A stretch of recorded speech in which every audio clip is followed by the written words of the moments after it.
شهروندان حیدر زمیراموف و مهرافروز خولمیرزا که یکی 2 سال قبل و دیگری 5 ماه پیش همچون شخصی بی‌درق غیب زده در جستجو قرار داشتند، از جانب کارمندان میلیشیا جسدهای آنها دریافت گردید.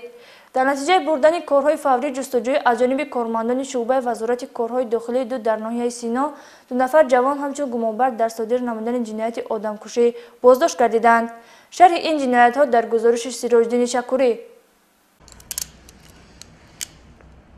از جانب گروه اپراتیوی تفتیشاتی اجساد کارمندان میلیشیای پایتخت و پروکراتورای ناحیه سینای شهر دوشنبه اخیراً جنایت پرسر و صدای آشکار گردید که در جریان پیشبرد چاره‌بینی اپراتیوی جستجویی 2 حالت قصداً از حیات محروم ساختن شخصان قبلا به درک غیب زده معین گردیده گمبران جنایت مخصوصاً وزنین دستگیر کرده شدند. در اساس مراجعت پیوندان از ماه ینور سال 2018 این جانب شهروند حیدر زمیراموف فیضعلیونا سال تولدش 1991 ساکن شهر دوشنبه کوچه علیشیر نوایی همچون شخصی به درک گردیده در جستجوی رسمی قرار داشت.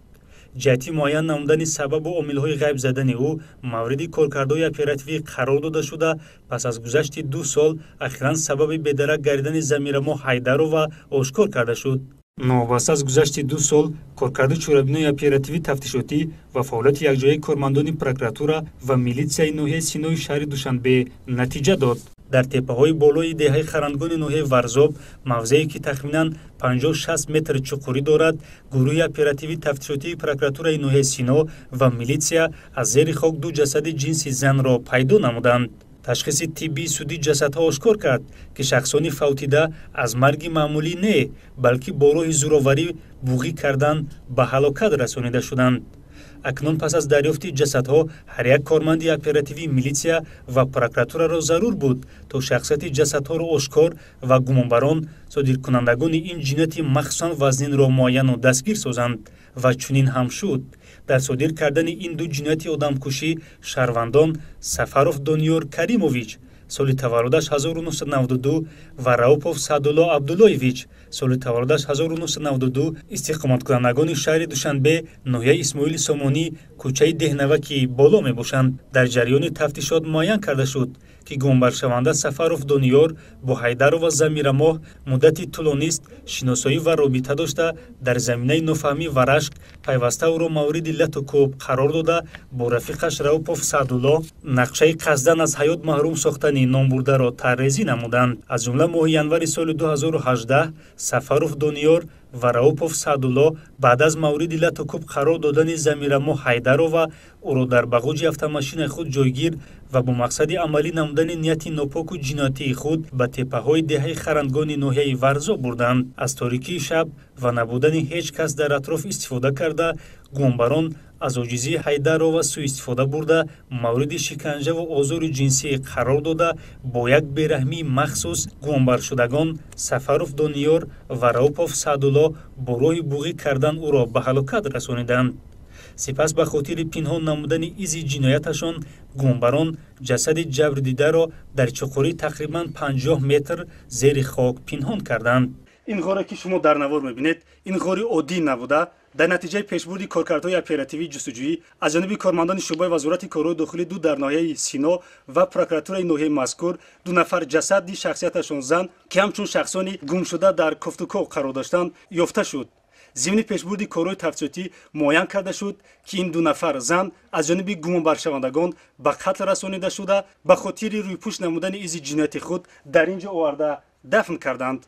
در نتیجه سنجش معین گردید که دیومین جسد یافته شده نیز شخصیتش زن بوده. شهروند مهرافروز خولمیرزا سال تولدش 2001 استقامت کننده ناحیه اسماعیل سامانی دهه الخطای می باشد که نامبرده نیز از ماه اپریل سال جاری همچون شخصی به درک گردیده در جستجوی رسمی قرار داشت. ضمن پیشبرد کارهای تفتیشاتی معین کرده شد که دومین جنایت کشتار را نیز گمانبر شده راوپوف سعدالله صادر کرده است. گمانبر شده سعدالله راوپوف ماه اپریل سال جاری هنگامی به فعالیت مسافرکشانی مشغول شدن در دهه خرندگان مهرافروز خولمیرزا را همچون مسافر به автомاشین شخصی خود سوار نموده برای عملی نمودن نیت ناپاک و نوجوانمردانه خود در داخل автомاشین او را مورد لط و کوب قرار داده است. همجا ایستادگی بود وقتی بالا گفتم تاکسی گفتم تاکسی کجا میره گفت هافتو نشون میشه در سرکار گفتم موجود شد سخت در اشکام شدم یک بار زدم دو بار زدم کراچی در همه حالت اشکام شد قپیده که همه قپیدیم گفتم یک خطا بارلا میخوام اونجا خشم خدانگلا که اشکام گفت اونجا دیدم که اینجا مردم آواز میبرویا شش تا ماشین زده کردم های کردم بالا رفتم از حالت بیهوشی و عاجزی استفاده برده به مکان قبلا جنایت صادر نمودهشان یعنی تپه‌های دهه خرندگان رفته سعدالله راوپوف به مهرافروز خولمیرزا پیشنهاد علاقه جنسی را نموده است. بعد از جانب جوان دختر شنیدن جوابی رد گمبر شده راوپوف سعدالله مهرافروز خولمیرزا را با راه بوغی کردند به هلاکت رسانیده است. گمبر شونده راوپوف سعدالله با گمان آن که این عمل صادر نمودهش نیز به مثل قبلی از نظرها پنهان میماند جسد مرحوم مهرافروز خولمیرزا را نیز در مکان قبلی پنهان کرده است. حالتی که یکم باره که با سفر دنیار